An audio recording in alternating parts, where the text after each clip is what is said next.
Welcome back to America's Voice Live. As we mentioned earlier, Major League Baseball is moving the All-Star game out of Atlanta, Georgia. Jessica, we've got an all-star panel to discuss this, don't we? We do. Let's bring them in to talk more about this. Today we have Director of the Amistad Project and former Attorney General of Kansas, Phil Klein, Attorney and Republican strategist Amanda Mackey, and Attorney and Democrat strategist Kelly Hyman. Welcome all of you to the show today. Sure.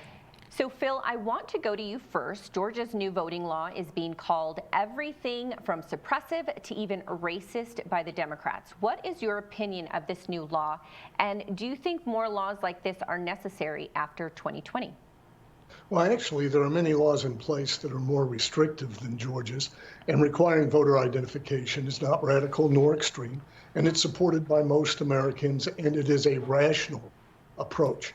Rather than cast racist aspersions on persons and engage MLB and Coca-Cola, which, by the way, is emerging in China with its largest market in China, I wonder about the voting rights there in China. We ought to be speaking about how we eliminate barriers together as it relates to identification and ability to vote, rather than claim just requiring identification to ensure that a vote is cast by an actual voter, and prohibiting ballot harvesting, which the Democrats want to do nationally through H.R. 1, where paid professionals pick up ballots and turn them in. We ought to be working for an election that has integrity and that allows every person's vote to count appropriately. So, no, this is politics. It's using race as an effort to motivate constituencies and harm an opponent's standing in the public. And it's unfortunate that our political discourse is reduced to this today. Absolutely. And Kelly, I want to go to you because 70% of Americans, ostensibly, we've heard this in multiple polls, but anywhere from 65 to 72% of Americans support voter ID. And, you know, I've heard the argument from folks on the left that, you know, it's not a part of our Constitution. There was a time in America when we didn't require voter ID. But at that point, we didn't really have a welfare state. When you came to the Americas from wherever you came from, whether it was Europe or South America, Central America, it was sink or swim. So if you came here, you know, it was kind of your own peril and you didn't really have a welfare system to fall back on. So with those statistics of how many Americans support voter ID, why is this such a contentious topic for Democrats? Well, I would disagree with you on that, and no one supports the idea of voter suppression. We live in a democracy. We live in a great country, and everyone should be able to vote, whether you're Republican, Democrat, or independent. And we have to remember, under this new Georgia law, it is a crime to give someone food or water in line. It should be a crime in the U.S. to make people wait hours and hours online to vote.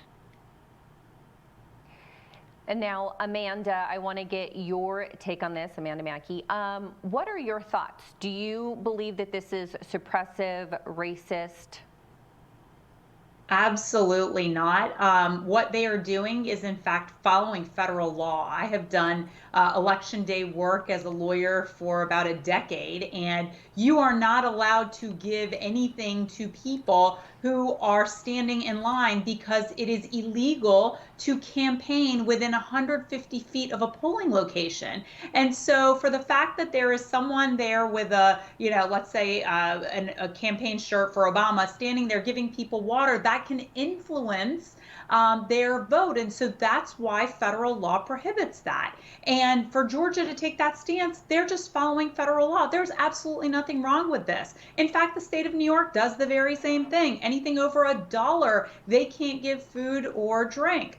And so this is just them trying to find a way to make this about race and suppression, I believe, to be able to push the federal law under H.R. 1, which is currently a bill in Congress that they want to push, which would allow for mail-in balloting in all 50 states, ballot harvesting, which basically allows you to go from a professional to go door to door, apartment to apartment, and collect ballots. Let me tell you about young Kim. She's currently in Congress, but in 2018, when she ran, she was up 14 points on election night. When the ballots that were harvested came in and the provisional ballots came in, she lost by 3 points. Believe me, there was election fraud that happened there, and that's what they want to impose on all 50 states. And that's what's dangerous about this.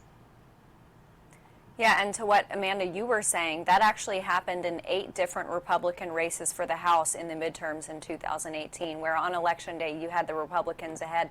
And then lo and behold, a day or two later, the Democrat ended up pulling it out. But Phil, one last question to you before we head to the break. So Georgia has this new election law. It expands voter access. It just prevents the cheating. Are we going to see more voter laws or voter reform, election reform in other states after Georgia? Absolutely, we must. And many states are engaged in that. And to respond to one of Kelly's comments real quickly about water, which is what the left wants to focus on, and people will be hydrated at the polls. There's no threat to that. But what they're protecting is over $400 million from Mark Zuckerberg that flowed into election offices, that paid the election judges, purchased the machines, closed off the counting rooms to members of the Republican Party. That is the influence of private funds that the Democrats want to protect and are refusing to address. So yes, more reform is on the way, including prohibiting that type of purchase of our election offices. And Kelly, I want to ask you your take on what Phil just responded to.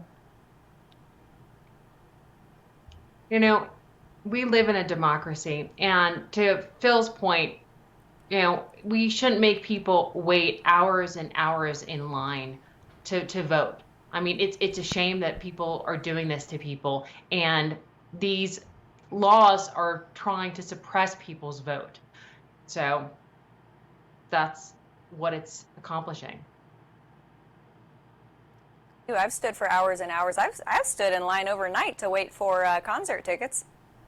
Well, and that's another thing I was going to say. And Amanda Mackey, I'll let you go ahead and respond really quickly. That's what I was going to say. When I used to vote in Los Angeles, and yeah, it takes a toll on you, especially if it's a big turnout. Of course, there's smaller turnouts, but it's kind of, you just go prepared. I don't know if that's something that people know to do, or I guess I'm just not seeing the big deal in like the whole water and food thing, because I don't remember the last time when I went to vote that they offered food or water, to be honest with you. But Amanda, before we go to break, I just wanted to get your take on that. Well, they typically don't offer food and water. I mean, that's not their job. But I will say this, you know, the state of Delaware has 0 requirements for early voting, 0 days required. There are 17 required under the Georgia law. So riddle me why this law is so heinous and egregious. It doesn't make any sense. It's a publicity stunt, and I truly believe it is to get a federalization of the laws they want on the books, the Democrats want on the books, to be able to turn out their base and win elections for years and decades to come. All right. Well, I want to thank all of our panel today. We really appreciate you coming on and taking the time to discuss with us. Thank you. Thank you. Thank you. All right, and keep it here because America's Voice Live will return after the break.